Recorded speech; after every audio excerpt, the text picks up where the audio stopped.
I actually had some friends that had acquired it from their parents, and they appreciated the value, but they didn't really want to haul it around. Of course, at that point, Utah had moved from New Orleans. Yes. Were you a New Orleans Jazz fan, being from Louisiana? Yeah, I want the name back.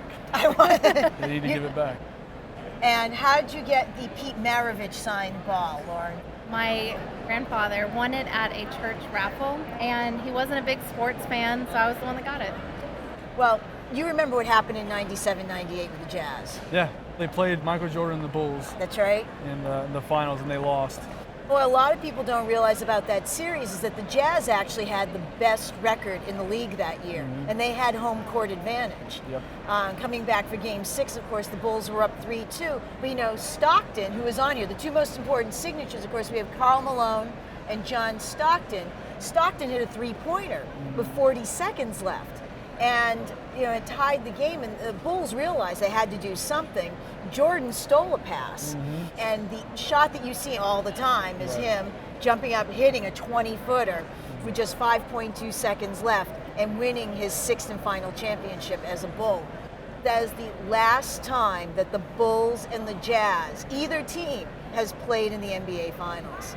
Now with Maravich, tell me what you know, being an LSU grad, about fellow LSU grad Pete Maravich, Lauren. Well, he's a legend around here, both in New Orleans and in Baton Rouge.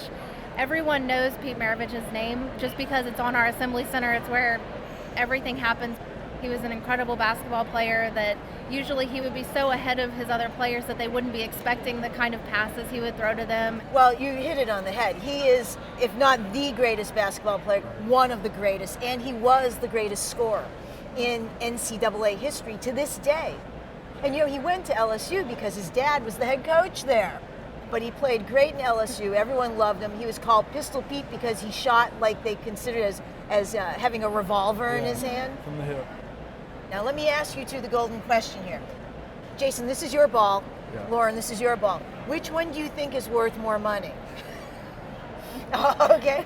This basketball, I would probably insure it, Jason, for probably about $800, okay?